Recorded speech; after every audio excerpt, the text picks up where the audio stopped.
Hallelujah. परमेश्वर का धन्यवाद हो, सुंदर सा समय परमेश्वर ने हमें दिया है और सच में वो भला है, उसकी करुणा सदा की है। वो हम पर हमेशा अपना अनुग्रह बरसाने वाला ये परमेश्वर है। हमारी सारी जरूरतों को पूरा करने वाला वो राजा है और हमेशा हमारे साथ वो अपनी इच्छा को, अपने हृदय को वो बांटता है अपने कलाम के द्वारा। क्योंकि परमेश्वर का कलाम मतलब परमेश्वर के हृदय से, उसके दिल से, उसकी गहराई से निकली हुई बातें उसके कलाम में वो प्रकट करता है। इसीलिए बाइबल कहती है परमेश्वर के कलाम में परमेश्वर की मर्जी और परमेश्वर का काम है। तो आइए आज फिर एक बार इस 35वें एपिसोड में आप सभी का मैं पास्टर राजू ठाकुर हार्दिक स्वागत करता हूँ यीशु के नाम में। परमेश्वर आज के वचन के द्वारा आपको बहुत बहुत आशीष दे। आज जिस वचन पर हम गहरा अध्ययन कर रहे और जो मूल वचन हमने चुना है वो है रोमियो की पत्री, उसका 4 अध्याय और वचन 25। वह हमारे अपराधों के लिए पकड़वाया गया और हमारे धर्मी ठहरने के लिए जिलाया भी गया। क्योंकि इस विषय को लेकर आ रहा हूं, बार बार एक ही बात मैं कहता हूं, रोमियो 3:10 को लेकर बहुत सारे लोगों ने कंफ्यूजन या गड़बड़ी पैदा की है। वो वचन कहता है धर्मी कोई नहीं, एक भी नहीं। रोमियो 4:25 कहता है वो हमारे अपराधों के लिए पकड़वाया गया और हमारे धर्मी ठहरने के लिए वो पुनरुत्थित हो गया, मौत पे जिलाया गया, जिसने केवल इस संसार में अपने जीवन का बहुमूल्य बलिदान देकर हमारे लिए केवल उसने उद्धार का मार्ग नहीं बनाया, केवल उसने परमेश्वर पिता को संतुष्ट नहीं किया, उसके बावजूद उसने मौत को पूरी तरह से हराया। अपनी मौत से उस संसार में लाई हुई दुष्ट की मौत को उसने हराया और मौत पे जयवंत हुआ। और उसके पीछे का कारण है कि उसका जिलाया जाना और उस पर ईमान रखना धर्मी ठहराने के लिए हमें लायक बनाता है। अब एक वचन से मैं आपको थोड़ा प्रोत्साहित करना चाहता हूँ। 1 कुरिन्थियों की पत्री, उसका 6 अध्याय और वचन 9 से लेके 11 तक मैं पढ़ूंगा। गौर से सुनो। क्या तुम नहीं जानते कि अन्यायी लोग परमेश्वर के राज्य के वारिस न होंगे? धोखा ना खाओ, न वेश्यागामी, न मूर्ति पूजक, न परस्त्रीगामी, न लुच्चे, न पुरुषगामी, न चोर, न लोभी, न पियक्कड़, न गाली देने वाले, न अंधेर करने वाले परमेश्वर के राज्य के वारिस होंगे।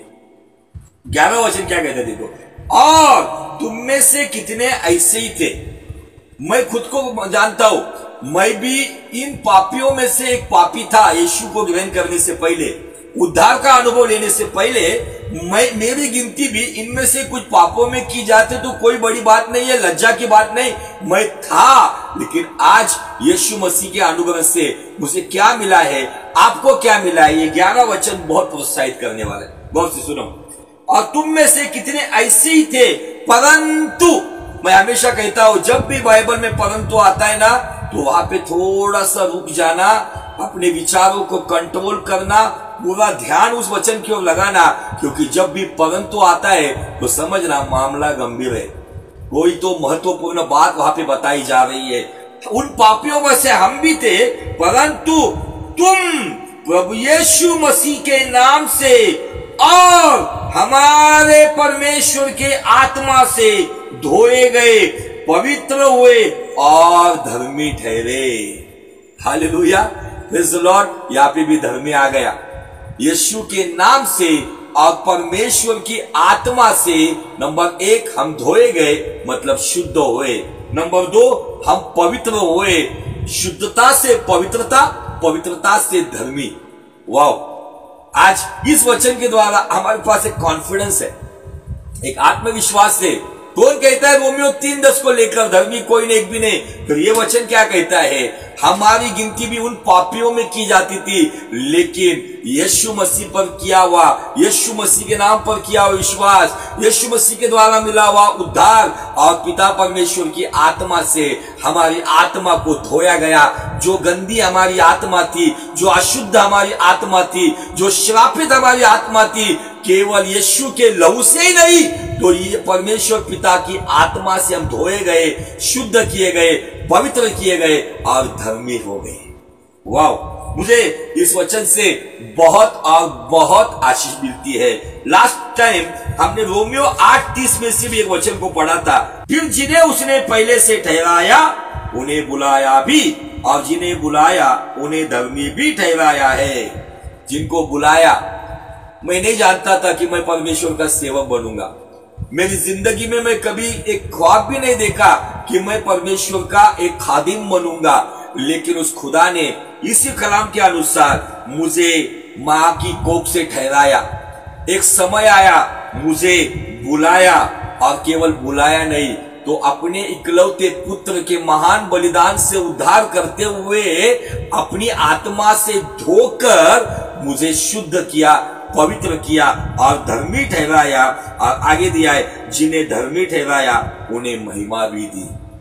आज ये महिमा है मेरे लिए, इसलिए तो मैं आपके साथ बैठकर एक 1998 के पहले का पुणे शहर का एक नामी गुंडा, जिसने अपने जीवन में पापमय अशुद्ध बातों में अपना जीवन बिताया, मेरी औकात नहीं है, मेरी कोई योग्यता या पात्रता नहीं कि मैं आपको प्रचार करूं। ये केवल यीशु मसीह के द्वारा वो अनुभव मुझे मिला। उसने मुझे केवल ठहराया नहीं, मां की कोख में केवल मुझे ठहराया नहीं, मुझे उस पाप के अंधकार से बुलाया ही नहीं, तो बुलाकर मुझे धर्मी ठहराया, और धर्मी ठहरा कर अपनी महिमा देकर मुझे कूड़े से उठाकर आप जैसे सरदारों की बैठक में लाके बिठाया है। हालेलुया।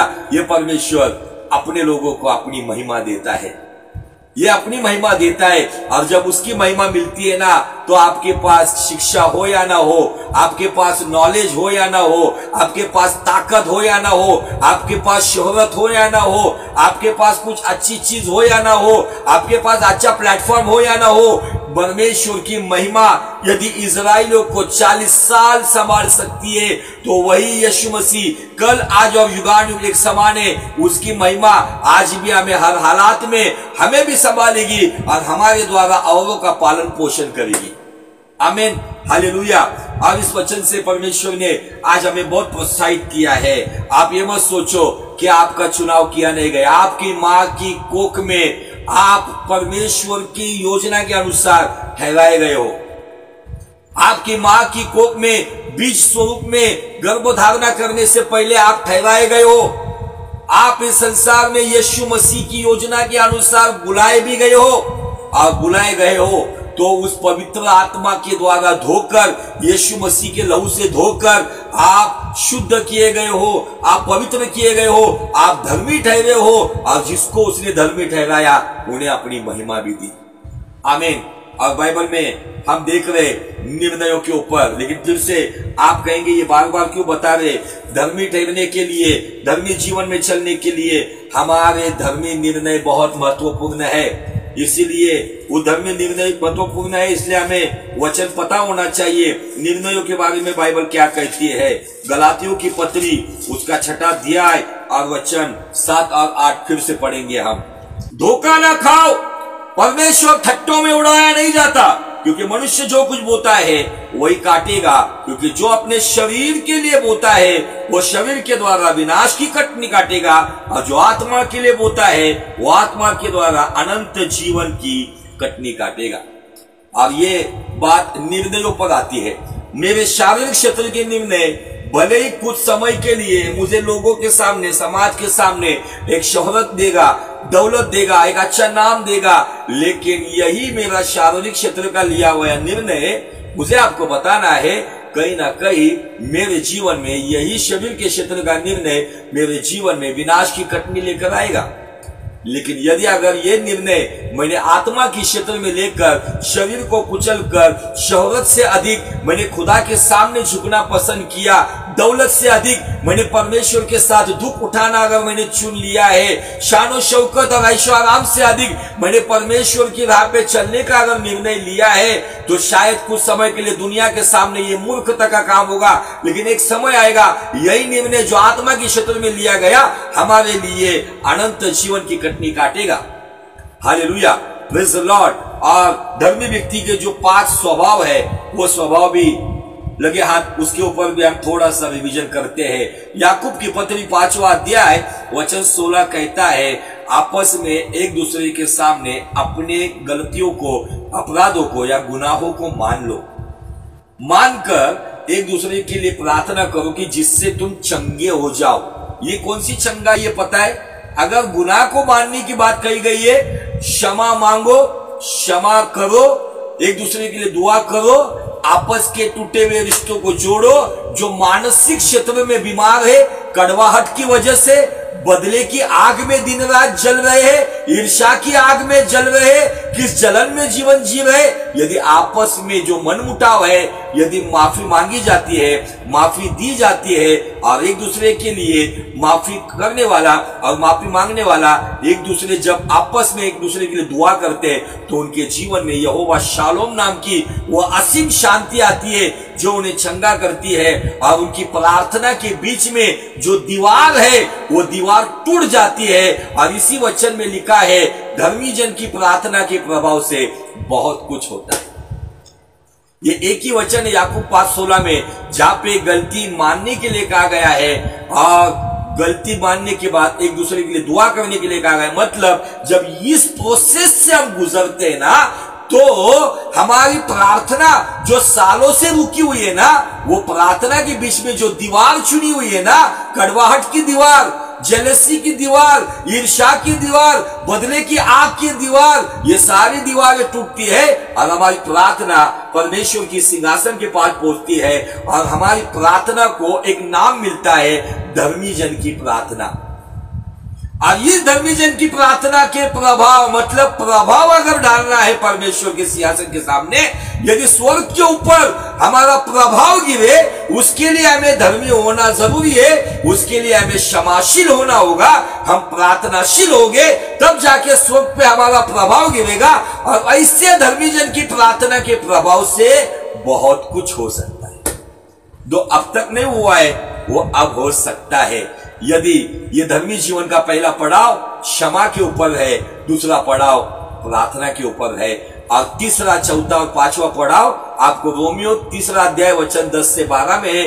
भले ही लिखा है रोमियो 3 10 से 12 में, धर्मी कोई नहीं, एक भी नहीं, लेकिन आगे जाके पढ़ो ऐसा लिखा है, समझदार कोई नहीं। वहां से आगे लिखा है खुदा को खोजने वाला कोई नहीं, वहां से आगे लिखा है भलाई करने वाला कोई नहीं। इसका मतलब पुराने नियम में व्यवस्था के पहले, व्यवस्था के बाद, यीशु मसीह आने तक, यीशु मसीह सूली पर चढ़ने तक कुछ धर्मी लोग हमें दिखते हैं जिनके अंदर समझदारी है, परमेश्वर की दृष्टि में वो धर्मी है। जिनके अंदर खुदा को ढूंढने की, खुदा को खोजने की भूख और प्यास है, उनकी गिनती धर्मी लोगों में की जाती है, क्योंकि व्यवस्था के कर्मों से कोई धर्मी नहीं ठहरता। और 5वीं बात, अंतिम बात, भलाई का काम। यदि वो समझदार है तो वो खुदा को खोजेगा, जो खुदा को खोजेगा खुदा की मर्जी को समझकर वो भलाई का काम करेगा।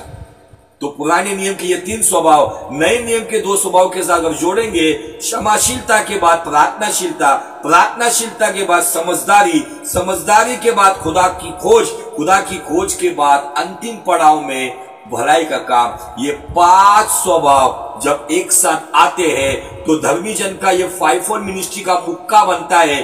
और ऐसा धर्मी जन जब प्रार्थना करता है तो उसके प्रार्थना के प्रभाव से एक घूसे में यरीहो की दीवार गिर सकती है, एक घूसे में कब्र खुल सकती है, एक घूसे में दुष्ट का काम तितर बितर हो सकता है। Hallelujah, praise the Lord. ये प्रार्थना का युद्ध हमें लड़ना है, जो पौलुस कहता है, प्रार्थना का एक ऐसा योद्धा बन और मेरे साथ दुख उठा। आमीन, हालेलुया। तो हम मूसा के निर्णय देख रहे। मूसा के निर्णयों के लिए हमने इब्रानी की पत्री 11 अध्याय और वचन 24 से आगे अध्ययन किया है, जिसमें से हम तीसरा निर्णय देख रहे, आइए वो श्लोक को पढ़ेंगे। विश्वासी से मूसा ने सयाना होकर फिरौन की बेटी का पुत्र कहलाने से इनकार किया। यहाँ पे दो निर्णय है। निर्णय नंबर 1, मूसा ने निर्णय लिया कि मैं सयाना बनूंगा। अभी मैं इसमें डीप नहीं जाऊंगा, आपको ये एपिसोड यूट्यूब पे अवेलेबल है, वहां पर भी आप देख सकते हो। दूसरा निर्णय, उसने विश्वास से फिरौन की बेटी को खुलेआम मुंह पर जाकर कहा, तू मेरी मां नहीं है, मैं तेरा बेटा नहीं हूं। उसने क्लियर कह दिया। फिरौन की बेटी का पुत्र कहलाने से इनकार किया। उसका क्या अर्थ है, ये भी बातें मैं पिछले एपिसोड में बता चुका हूं। तीसरा निर्णय हम देख रहे हैं 25 वचन में लिखा है, इसलिए कि उसे पाप के थोड़े दिन के सुख भोगने से परमेश्वर के लोगों के साथ, बाइबल कहती है, दुख भोगना अधिक उत्तम लगा। तीसरा निर्णय है विश्वास से दुख भोगना, दुख उठाना। क्या आपको मसीह जीवन में बहुत सारी ऐसी शिक्षा आ रही है, मसीह में आओ तुम्हारी 4 मंजिल की 8 मंजिल बनेगी, मसीह में आओ तुम्हारा वीजा लग जाएगा, मसीह में आओ तुमको ये मिलेगा, तुमको वो मिलेगा। और आजकल की सेवकाई केवल मटेरियलिज्म टीचिंग के ऊपर और भौतिक बातों के ऊपर ज्यादा कलीसिया को आकर्षित कर रही है, ना कि क्रूस उठाना, ना कि यीशु के बलिदान के बारे में स्मरण करना, ना कि पश्चाताप करना, ना कि पवित्र जीवन पे, होलीनेस पे कंसंट्रेशन करना। इन बातों पे इन दिनों में प्रचार नहीं आ रहे। जो प्राचीन कलीसिया की सेवकाई का जो नींव था, वो नींव पहली शुरुआत होती है पश्चाताप से, उसके बाद धर्म नीतिमत्व या राइचियसनेस कहा जाता है, उस पर अंत होता था न्याय के ऊपर। पुनरुत्थान का संदेश, पुनरुत्थान का सुसमाचार वो देते थे। लेकिन आज इन दिनों में भीड़ को इकट्ठा किया जा रहा है और बड़ी तादाद में मेंबरशिप में लाखों रुपए इकट्ठा किए जा रहे हैं, कुछ ऐसे प्रोडक्ट बेचे जा रहे हैं, और जिसकी वजह से प्रॉपर सेवकाई से, प्रॉपर लक्ष्य से आज कलीसिया भटक रही है। मूसा पागल था क्या, जिसने फिरौन की बेटी का पुत्र होने का इनकार किया? इतने बड़े ऐश्वर्याराम को उसने ठोकर मार दी। और आगे कहता है वचन, पाप के क्षणिक सुखों का लाभ उठाने से अधिक परमेश्वर के लोगों के साथ दुख भोगना उसे प्रिय लगा।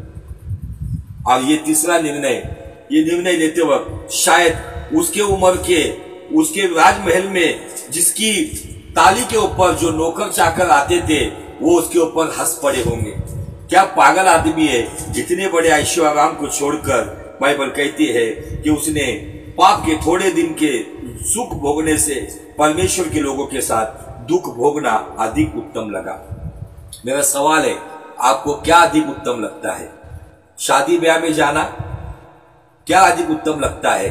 दावतों में जाना? क्या एक दिन की जो उपवास प्रार्थना है उसमें बैठना, खुद की पर्सनल उपवास प्रार्थना में बैठना? मैं आपको बताना चाहता हूं, जब आप उपवास प्रार्थना का आपके व्यक्तिगत जीवन में आयोजन करोगे ना, उसी वक्त आपके घर मेहमान टपकेंगे। जब आप परमेश्वर के साथ एक अच्छा समय बिताने के लिए प्लान करोगे ना, उसी वक्त ऐसा कुछ माहौल आसपास तैयार होगा कि आपको वहां खींचकर लेके जाएंगे। लेकिन मूसा का निर्णय अटल था। मूसा को शायद फिरौन की बेटी जो उसको मां के जैसी दिखी, कि उसने अपना पुत्र बना लिया था, उसको उस घास के उस बॉक्स में से उसको उठाया था, उस संदूक से बाहर निकाला था, अपना बेटा बना लिया था। फिरौन की बेटी ने, भले उसका वो पुत्र नहीं था, लेकिन उसके साथ वो लगाव था। लेकिन मूसा का एक कठोर निर्णय था। उसने जाकर कहा, मैं मिस्री नहीं हूं, मैं इजरायली हूं, मैं योगबेद और अमराम का बेटा हूं। उन जमाने में बच्चों को मारा जा रहा था, तूने निश्चित मुझे बचाया, मुझे वो प्यार दिया। लेकिन मैं जान चुका हूं, मैं इस संसार का नहीं, संसार का मतलब मिस्र, लेकिन मैं इजराइल का हूं। इजराइल का मतलब परमेश्वर का पुत्र, परमेश्वर को देखने वाला, जीवित परमेश्वर को जानने वाला। हम भी संसार में शायद पाप में जन्मे, अशुद्ध बातों में जन्मे, लेकिन हम थोड़ी देर पहले पढ़ चुके हैं करिन्थियों की पत्री में 11 में कि परंतु हम यीशु मसीह के नाम में और पिता परमेश्वर की आत्मा में धोए गए, पवित्र किए गए और धर्मी ठहरे। हम भी नाना प्रकार के पापों में थे, हम भी फिरौन की बेटी की संतान थे, लेकिन जब हमें पूरा यकीन हुआ कि नहीं, ऐसा एक परमेश्वर है जिसके हम बच्चे हैं, जिसकी राह पे हमें चलना होगा, हमारा धर्मांतर नहीं हुआ, हमारा जीवनांतर हुआ, हमारा जीवन बदल गया, हमारा नाम नहीं बदला, हमारा जीवन बदला, हमारे अंदर उस परमेश्वर का वास शुरू हुआ। इसीलिए तो उसने अपनी महिमा देकर उसके काम के लिए हमें खड़ा किया और अपनी महिमा के साथ वो चला रहा है। बाइबल यहाँ पे कहता है उसको जो अनुग्रह दिया, विश्वास से उसने दुख भोगना एक उसका निर्णय था। उसके सामने बड़े ऐशोआराम की बातें थी, लेकिन मूसा एक लाठी, एक कंबल लेकर, पानी की वो एक मशक लेकर वहां से निकल पड़ा। रेगिस्तान के उस कठिन, जटिल और बहुत खतरनाक सफर में, आंधी तूफान में निकल पड़ा। सुख को त्याग कर वो निकल पड़ा। इसीलिए तो जलती झाड़ी में जीवित परमेश्वर आके कहता है, मैं अब्राहम और इसहाक को मैं उनका परमेश्वर बोलकर प्रकट हुआ। वहां पे वर्णन किया है एल शदाई, लेकिन मैं तुझे यहोवा, मतलब I am the I am, मैं जो हूं सो हूं, उस नाम से मैं तुझ पर प्रकट हुआ। क्योंकि मूसा का जो निर्णय था, उस निर्णय के बाद स्वर्ग में एक बड़ा आनंद किया गया होगा। इजराइल लोगों को छुड़ाने का एक प्लान परमेश्वर ने बनाया था। 400 साल की गुलामी से छुड़ाने का जो प्लान था, उस प्लान को अंजाम देने के लिए एक व्यक्ति ने सारे सुखों का त्याग करके दुख उठाने के लिए कदम आगे बढ़ाया और परमेश्वर के उस योजना का एक बड़ा किरदार जो था, परमेश्वर की योजना का एक महत्वपूर्ण भाग वो बन गया और उसने इस निर्णय के साथ अपना जीवन समर्पित किया। इसलिए परमेश्वर ने उसको ऊंचा उठाया। आज मैं आपको थोड़ा सा यूसुफ के जीवन से भी बताना चाहता हूं। यूसुफ के जीवन में भी, यूसुफ एक स्वप्नदर्शी था। यूसुफ को परमेश्वर के द्वारा दर्शन मिलता था। यूसुफ के भाई, हम सबको पता है, उससे जलन रखते थे। यूसुफ के भाई उसका मजाक उड़ाते थे और इन्हीं भाइयों ने एक दिन जलन में आकर उसे एक गड्ढे में डाल दिया। गड्ढे में डालने के बाद उसको गुलाम बोलकर बेच दिया। गुलाम बोलकर बेचने के बाद जब वो मिस्र में गया, यूसुफ जो अपने बाप का दुलारा था, प्यारा बेटा था, उसके बाप याकूब को झूठ बात बताई गई, क्योंकि याकूब ने भी झूठी बातों को जन्म दिया था। इसीलिए जो बोया उसने वो भी काटा। बताया गया कि तेरा प्रिय बेटा, उसको जंगली जानवर ने खा लिया, देख इसका, ये जो उसका चोला है, जो उसका कपड़ा है, उस पर खून लगा हुआ है।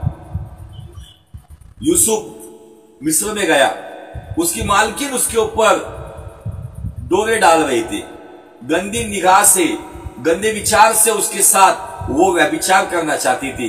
लेकिन यूसुफ परमेश्वर की दृष्टि में एक धर्मी व्यक्ति था।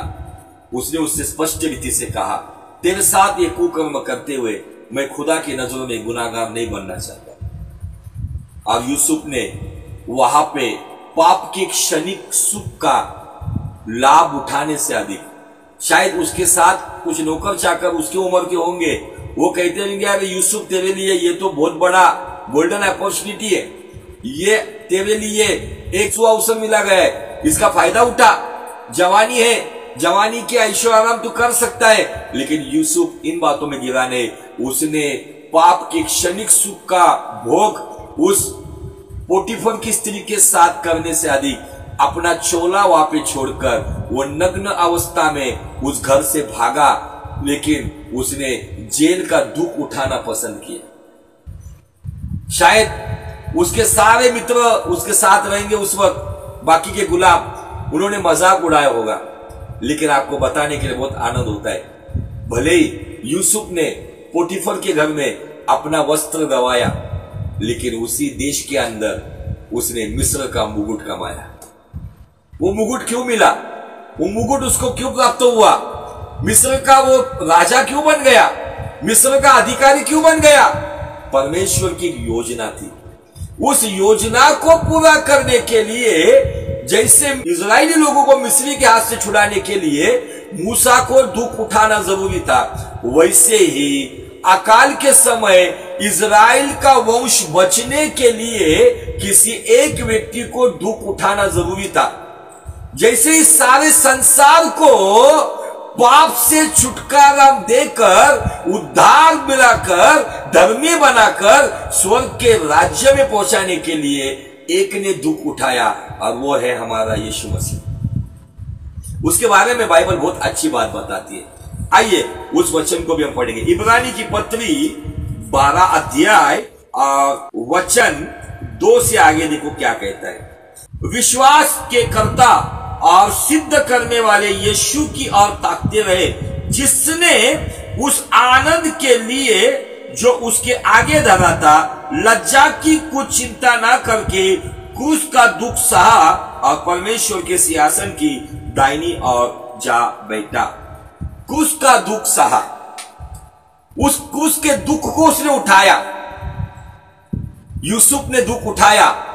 यूसुफ के ऊपर गलत एलिगेशंस, गलत इल्जाम लगाए गए, उसको बलात्कारी बोलकर जेल में डाल दिया गया, उसके साथ वहां पर ज्यादती हो गई, उसके ऊपर शायद वो शासन, वो सजा उसके ऊपर आई, लेकिन उसने दुख उठाया, लेकिन अपनी पवित्रता को गवाया नहीं। खुदा की नजरों में उसने अपना स्थान बना के रखा, क्योंकि परमेश्वर की योजना थी कि वो योजना ये थी कि बड़ा अकाल जो आया हुआ है, उस अकाल में यदि इजराइल का घराना बचाया जाए, उसके लिए कोई एक व्यक्ति है जो अपने बाप का प्यारा था, जो अपने बाप का दुलारा था। जैसे स्वर्गीय पिता कहता है, ये मेरा परम प्रिय पुत्र है जिससे मैं संतुष्ट हूं, और उसी परम प्रिय पुत्र ने स्वर्गीय पिता के सामने सारे संसार का पाप और श्राप खुद पर लिया और क्रूस का दुख उठाया। इसीलिए उस क्रूस के द्वारा हमें सुख सुविधा मिली है ताकि हम स्वर्ग के राज्य में जाए। आज मुझे आपको बताना है, बहुत सारे लोग कलीसिया आते हैं, यदि अच्छी कुछ बातें इवेंट से, अभी क्रिसमस सीजन चालू हो जाएगा, बहुत सारे अभी मसीह लोग आज नींद से जैसे ही दिसंबर चालू हुआ कि बहुत सारे लोग नींद से जागेंगे और उनको पता चलेगा हम मसीह लोग हैं। फिर सिर पे कैप पहनेंगे, क्रिसमस के जिंगल सॉन्ग्स गाएंगे और सब क्रिसमस का माहौल बनाएंगे, डेकोरेशन का सामान निकलेगा, घर की वहां पे चुना पुताई चालू हो जाएंगी, पेंटिंग डेंटिंग चालू हो जाएगा, लेकिन सालों से हृदय के अंदर किसी के प्रति अभी भी अंधकार है, कड़वाहट है, गुस्से की बात है, बदले की आग है, लेकिन घर तो सजावट से सज रहा है। आमीन। ये सारी बातें मुझे आपको ताने मारने के लिए नहीं है, लेकिन मैं यूसुफ की एक महत्वपूर्ण बात बताकर रुक जाऊंगा। यूसुफ को क्यों दुख उठाना पड़ा, और उस दुख उठाने के बाद जब यूसुफ के भाई के सामने यूसुफ प्रकट होता है कि मैं ही तुम्हारा भाई हूं, तब यूसुफ बहुत सुंदर बात बोलता है। तो आइए मैं आपका ध्यान वहां पे बढ़ाना चाहता हूं। उत्पत्ति का किताब, उसका अध्याय 45 और वचन 5 से लेके 8 तक। अब तुम लोग मत पछताओ। क्यों मत पछताओ? ये वही है भाई जिसको हमने गड्ढे में डाला, सूखे गड्ढे से निकालकर हमने इस्माइली लोगों को बेच दिया, गुलाम बोलकर हमारे भाई को बेचा हमने, और बाप को जाके कहा कि वो मर गया। वो कहता है तुम मत पछताओ, और तुमने जो मुझे यहां बेच डाला इससे उदास मत हो, ना तुम पछताओ ना तुम उदास मत हो, क्योंकि परमेश्वर ने तुम्हारे प्राणों को बचाने के लिए मुझे तुम्हारे आगे भेज दिया है। मिस्र से मूसा भी निकला। मूसा वहां पे पाप के शरीर सुखों का त्याग करके मिस्र छोड़कर निकला। परमेश्वर ने इस दुख उठाने के लिए उसको मिद्यान की ओर भेजा। रास्ते में इतनी तकलीफ से गुजरा, प्यासा भूखा बनकर वहां से गुजरा। इसके पीछे परमेश्वर का एक योजना था। 40 साल की उस ट्रेनिंग में परमेश्वर उसको लेके गया, और ट्रेनिंग पूरी होने के बाद उसे दर्शन देकर जिन लोगों ने ठुकराया उन्हीं लोगों को छुड़ाने के लिए मूसा को ही भेजा। शायद आप में से कोई मेरी बहन होगी, मेरा भाई होगा, शायद आपको अपनों ने आपको दुख दिया होगा। दुख के खिलाफ दुख मत दो, जैसे को तैसा मत चलो। उस दुख को ताड़ना परमेश्वर की ओर से समझकर उसको सहन करो, क्योंकि यही दुख आपको परमेश्वर की महिमा देगा और आपको महिमा से महिमा लेकर जाएगा। जिन्होंने जो दुख देखकर आपको तोड़ने की कोशिश की है ना, परमेश्वर आने वाले दिनों में आपको इस्तेमाल करेगा। और जो लोग आज आपको तोड़ रहे, वो लोग उन परिस्थिति में टूटे हुए रहेंगे, उनको जोड़ने के लिए खुदावन आपका इस्तेमाल करेगा। जिसका पुख्ता सबूत हमें यहाँ पे दिखता है, जो यूसुफ कहता है तुम्हारे प्राणों को बचाने के लिए परमेश्वर ने मुझे तुम्हारे आगे भेज दिया है। मिस्र में तुम आने वाले थे, लेकिन परमेश्वर की योजना थी कि तुम मुझे गड्ढे में डालो। परमेश्वर की योजना थी कि तुम मुझे इस्माइली लोगों को बेच दो गुलाम बोलकर, ताकि मैं मिस्र पहुंचूं और अकाल के समय में तुम्हारे पेट भरने की व्यवस्था करूं।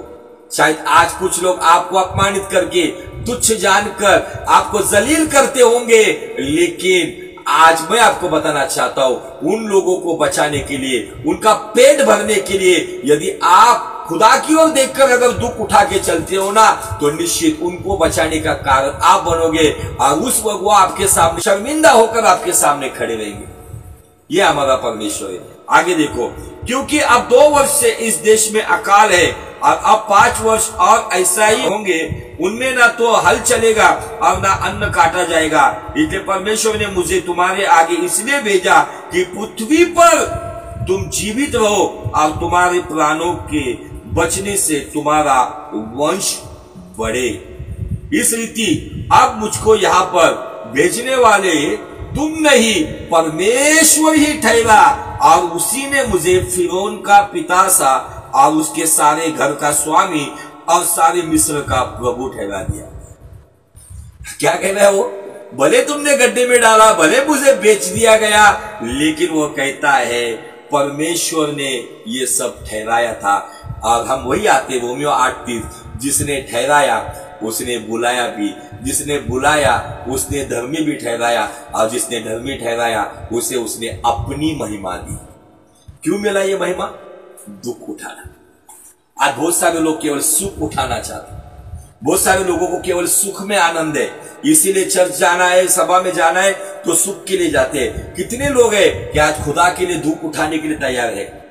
हमारा कॉलिंग दुख उठाना है, क्योंकि हमारे परमेश्वर ने, हमारे उद्धारक ने सारे विश्व के लिए, अखिल मानव जाति के लिए क्रूस का दुख उठाया, ताकि हमें उस शाप से, उन पापों से, उस अंधकार से छुटकारा मिलकर हमारी आत्मा में वो सुख आए।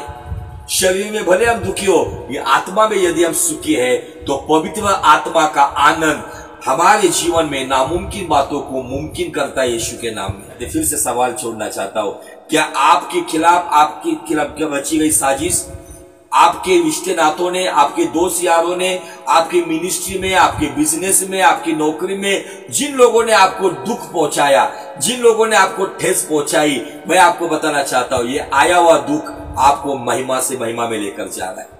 ये पहुंची हुई ठेच आपको महिमा से महिमा में लेकर जाएगा। ये आपके साथ हुई गद्दारी या धोखाधड़ी आने वाले दिनों में आपको महिमा से महिमा में लेकर जाएगा। लेकिन आपको जैसे को तैसा चलना नहीं है। मूसा ने दुख उठाना पसंद किया, पाप के क्षणिक सुखों का त्याग करते हुए। यूसुफ ने अपने भाइयों का सताव बर्दाश्त किया, अपने भाइयों के साथ चाहता तो यूसुफ कह सकता था, अरे ये वही लोग हैं ना जिन्होंने मुझे मिस्र में बेचा, अब मैं मिस्र का राजा हूं, मैं फिरौन के राजघराने का स्वामी हूं, मैं फिरौन के देश का राजा हूं, अभी मैं इनको मौत के घाट उतारता हूं। ये बहुत अच्छा अवसर था यूसुफ के पास, लेकिन यूसुफ जानता था परमेश्वर की योजना का। कभी कभी हमारे जीवन के दुख हमारे परिवार के सुख का कारण होता है। हमारे आने वाले हमारे जीवन का अपमान, हमारी निंदा, हमारे ऊपर के गलत एलिगेशंस, इल्जाम, ये कुछ समय के लिए आप सहन करो, क्योंकि थोड़ा समय दुख सहन करने के बाद आनंद के दिन शुरू हो जाते हैं। अकाल में अगर बने रहना है, खुद को बचना है, औरों को बचाना है, तो आई हुई पीड़ा को परमेश्वर की ओर से आई हुई आशीष समझकर दुख को ताड़ना समझ लो। ये खुदावन इसलिए भेजता है ताकि हमारे द्वारा और कोई बचाए जाए। परमेश्वर करे इस वचन के द्वारा आपको बहुत बहुत आशीष मिले। इस परिस्थिति में बने रहो, खुदावन आपको ना छोड़ेगा ना त्यागेगा। जो मूसा के निर्णयों का आदर करता है, जो यूसुफ के निर्णयों का आदर करता है, वो आपके भी निर्णयों का आदर करेगा। यदि आप पाप के क्षणिक सुखों का त्याग करोगे, ऐश्वर्य का त्याग करोगे, दुनियादारी का त्याग करोगे और खुदा की राह पे चलने के लिए भले संसार मूर्ख समझे, भले संसार ठट्टों में उड़ाए, फिर भी यीशु के पीछे चलोगे, कुछ समय तकलीफ होगी। जिन्होंने मजाक किया है वो मजाक बन जाएंगे, जिन्होंने ठट्टों में उड़ाया है वो ठट्टों में उड़ाए जाएंगे, जिन्होंने नुकसान किया है उनको बचाने के लिए खुदावन आपका इस्तेमाल करेंगे। आइए हम प्रार्थना करते। प्यारे पिता परमेश्वर, आज के वचन के द्वारा आपने हमसे बात की, बहुत ही अच्छी बात आपने हमें सिखाई कि परमेश्वर के लिए दुख उठाने के द्वारा हमारे जीवन में खुदावन के अनुभव को किस तरीके से काम करने के लिए अवसर मिलता है। इन बातों का प्रकाशन आपने दिया, इसलिए धन्यवाद देता हूँ। कोई बहन, कोई भाई, कोई जवान यदि इन दुखों से जा रहा है, उनको दुखों को सहन करने के लिए पवित्र आत्मा का सामर्थ्य दे, ताकि प्रभु जी आने वाले दिनों में जिन्होंने दुख दिया है उन्हीं को जीत कर मसीह के राज्य में लाने के लिए खुदावन इन भाई बहनों का आप इस्तेमाल कीजिए। यदि कोई बीमार है उनको छू लेना। 1 पत्र 2:24 क्लेम करता हूँ, तेरे कोड़े खाने से हर एक बीमार चंगा हो गया है। आपके अमन की शांति, उनकी रोजी रोटी में बरकत, उनके कामकाज में प्रभु परमेश्वर उन्हें कामयाब करना, परिवार में सुख शांति समाधान देना, जो संतान नहीं है संतान की आशीष देना, घर में प्रभु काम करना, सेवकाई में अभिषेक से भरना और तेरी महिमा का कारण बनाकर सभी का इस्तेमाल आपके राज्य के लिए करना। क्योंकि आपके कलाम से हमने शुरुआत में देखा है, यीशु के नाम में और परमेश्वर की आत्मा से हम धोए हुए लोग हैं, ताकि शुद्ध करके पवित्र करके हम धर्मी ठहराए जाए।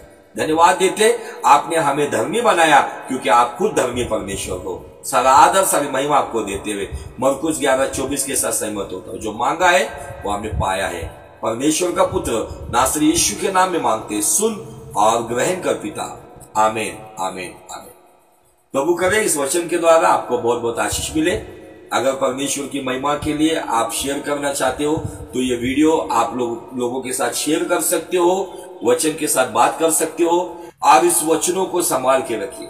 यही वचन है जो आपको दुखों में संभाल कर रखेंगे और आपको जयवंत मसीह जीवन जीने के लिए परमेश्वर की महिमा परमेश्वर आपको देने के लिए मजबूर होगा। ऐसा जीवन आपको जीना है। पाप के क्षणिक सुखों का त्याग कीजिए, ऐश्वर्याराम की बातों से अधिक खुदा की राह पे चलने का योग्य निर्णय लेकर खुदा की राह पे चलते रहो। खुदावन यीशु आपको बहुत बहुत आशीषित करे। पवित्र आत्मा आपके साथ हमेशा बने रहे। पिता परमेश्वर का प्रेम आपके साथ बरकरार रहे। May God bless you.